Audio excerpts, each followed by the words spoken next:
Salut les omnifooteux, j'espère que vous allez bien. On se retrouve aujourd'hui pour parler de Paris, hein. On va parler de la blessure de Verratti qui risque de perdre là contre l'Atalanta.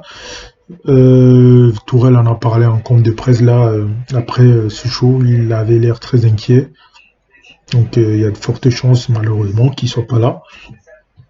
Il s'est blessé suite dans un choc aux entraînements avec Choupeau. Voilà, il y a des cons qui sont allés apparemment encore, qui critiquent soit sur internet, qui insultent Choupeau, etc. Bref, la bêtise humaine classique. On va pas s'attarder là-dessus. Donc on va parler de ça, on va parler du schéma de jeu et puis de ce qui pourrait arriver selon certains si jamais on perdait contre l'Atalanta. Donc on va commencer par Verratti, hein. Qu'est-ce que vous voulez que je vous dise?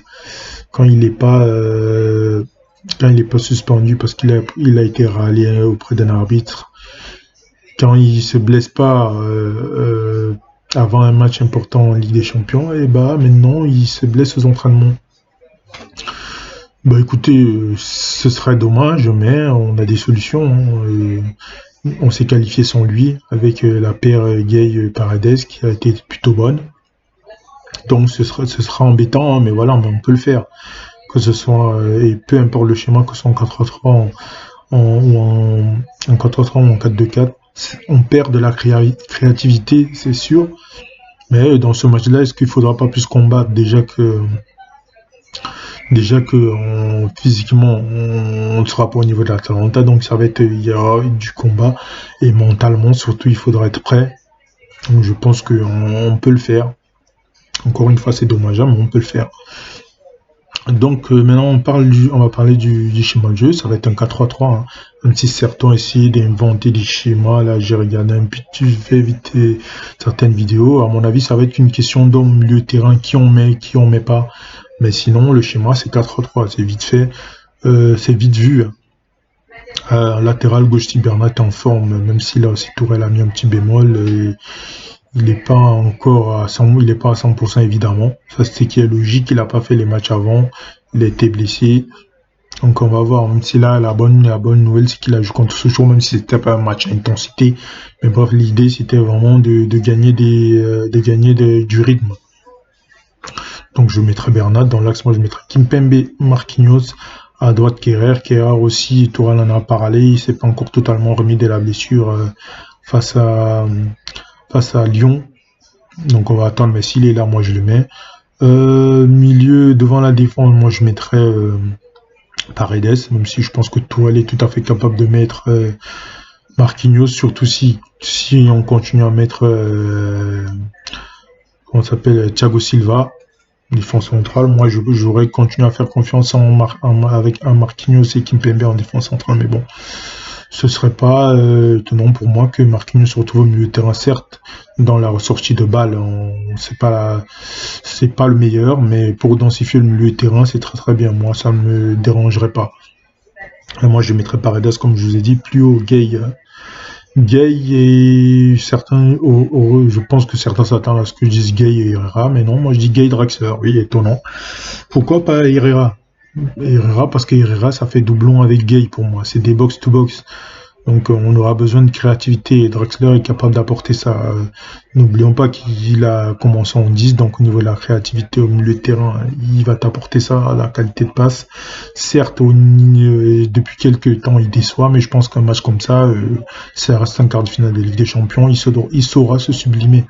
Donc moi je mettrai Draxler plus haut à droite, on n'a pas le choix de toute façon, je mettrai Sarabia.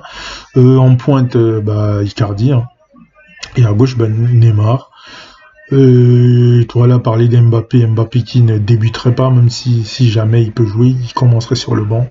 Donc ce sera du 4-3 pour moi. Donc maintenant parlons de ce qui, selon certains, arriverait si on perd contre Atalanta. Le projet pourrait être remis en cause, les Qataris se barreraient, etc., etc. Pour moi tout ça, c'est des conneries.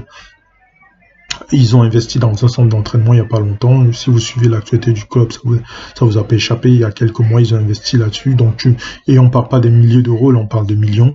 Donc, si tu as l'intention de te casser, tu fais pas un truc comme ça. Et puis, les années avant, on a eu bien des humiliations. Perdre 6-1 alors que tu avais gagné 4-0, même si on sait les circonstances, l'arbitrage, etc. N'empêche que le match, on l'avait pas abordé comme il fallait. Donc, c'était déjà une humiliation. Ils auraient pu se casser là, ils l'ont pas fait.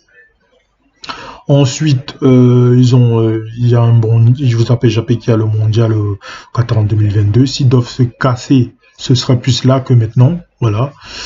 Donc, pour ces raisons-là, je les vois pas partir. Et même si, admettons, ils devaient partir, vous avez vu les genres de personnes qu'on voit maintenant au parc aujourd'hui, les people, tout ça, des stars internationales, etc. Si tu veux garder Strong Villa, le mec qui va venir, il va devoir mettre de l'oseille, hein. Et même le business qu'il y a autour, avec la ville de Paris, etc.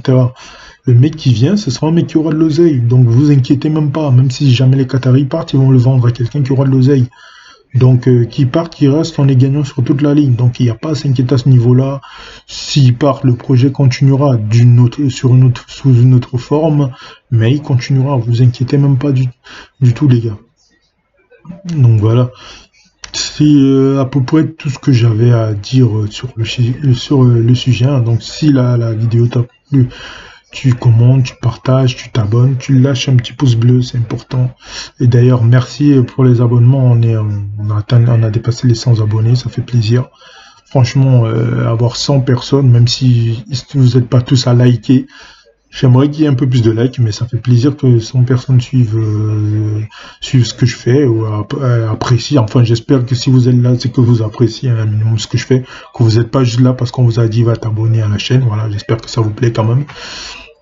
Donc voilà, merci à vous. Et puis